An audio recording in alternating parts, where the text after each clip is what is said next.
আজকের শুরুটা হয়তো একটু অন্যরকম। আর আজকে আমি সম্পূর্ণ নিজের কয়েকটা মনের কথাই তোমাদের সাথে শেয়ার করব। তাই শুরুটা একটু আলাদাই। এখন ছোটবেলার দিনগুলো পেরিয়ে হয়তো অনেকটাই বড় হয়ে গেছি, বয়সের সংখ্যাটাও হয়তো অনেকটা বেড়েছে। তবুও ছোটবেলার কথা মনে পড়লেই যেন সেই ভালো লাগাটা আজও ভুলিনি। আর তাই চাই যে প্রত্যেকটা জন্মদিনই আমার ঠিক যেভাবে আমি ভেবে এসেছি ঠিক সেভাবেই হোক। তো যাই হোক, কোনোভাবে এই বছরটা সেটা হয়নি।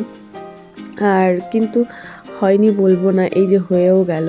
যাই হোক, মন থেকে চেয়েছিলাম বলেই হয়তো সেই জিনিসটা আমি পেয়েও গেছি। যেটা আমার প্রাপ্য সেটা তো আমি পাবোই, তাই না?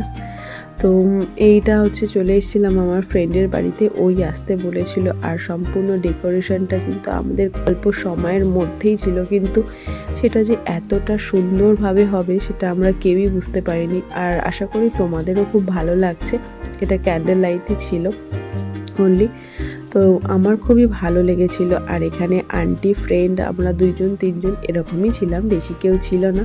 বাট সারাদিনের একটা মন খারাপের পর অনেকটা ভালো লাগা আমি এখান থেকে পেয়ে গেছিলাম। আর আমার মুডটাও খুব ভালো হয়ে গেছিলো, সেটা তো তোমরা দেখেই বুঝতে পারছো। আমি কিন্তু ভীষণই হ্যাপি হয়ে গেছিলাম। আর কেন জানি না আমার বার্থডে মানেই সবসময় আমার কোনো না কোনো কারণে মন খারাপ হয়েই যায়। আমি প্রত্যেক বছরই দেখি যে এই জিনিসটা আমার সাথে হয়। বাট আমার ফ্রেন্ড বলে আমি নাকি এরকম ভাবি সবসময়, তার জন্যই নাকি আমার এরকম বার্থডেতে হয়। বাট আমি কেনই বা ভাববো বলো? আমিও তো চাই আমার বার্থডের দিনটা একটু স্পেশাল হোক, অন্য দিনের থেকে আলাদা হোক। তারপর এখানে আমি কেক কেটে নিয়েছিলাম। আর কেকের টেস্টটা এতটাই ভালো ছিল যে মনটা আরোই ভালো হয়ে গেছিলো। আমার শর্টসের মধ্যেই ছিল, যেটা তোমরা আগেও দেখেছো। ডোয়াজো লাইফ থেকেই আমার কেকটা অর্ডার করেছিল। তো এটা কিন্তু খেতে দারুণ ছিল। তোমরাও চাইলে কিন্তু এরকম একটা কেক অর্ডার করে নিতে পারো। এখানে পায়েসটাও ছিল, পায়েসটাও কিন্তু আমার ফ্রেন্ডই বানিয়েছিল। যাই হোক, এখানে আন্টির আশীর্বাদও পেয়ে গেলাম। আর সবার সাথে কথা বলে মজা করতে করতে আমার সময়টাও কিন্তু খুব ভালোভাবেই কাটালাম। আর শেষ ভালো যায় সব ভালো, তার আমারও খানিকটা তাই। আমার সারাদিনে যাই হোক না কেন, দিনের শেষে সবটাই পেয়ে গেলাম। আর দিনটাও আমার ভালো হয়ে গেল। তো এভাবেই আমার জন্মদিনের লাস্ট পার্ট তোমাদের সাথে শেয়ার করলাম।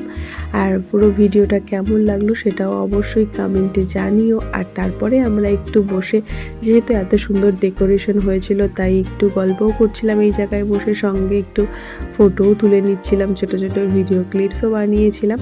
তো তোমাদের কেমন লাগলো সেটাও কিন্তু অবশ্যই কমেন্টে জানিও। আর তো সকলে ভালো থাকো, সুস্থ থাকো। আর নিজেদের জন্মদিনে মন খারাপ না করে থেকে সুন্দরভাবে সেলিব্রেট করো। আর আমার ভিডিওটা যদি তোমাদের ভালো লেগে থাকে অবশ্যই একটা লাইক করে দিও। Thank you for watching.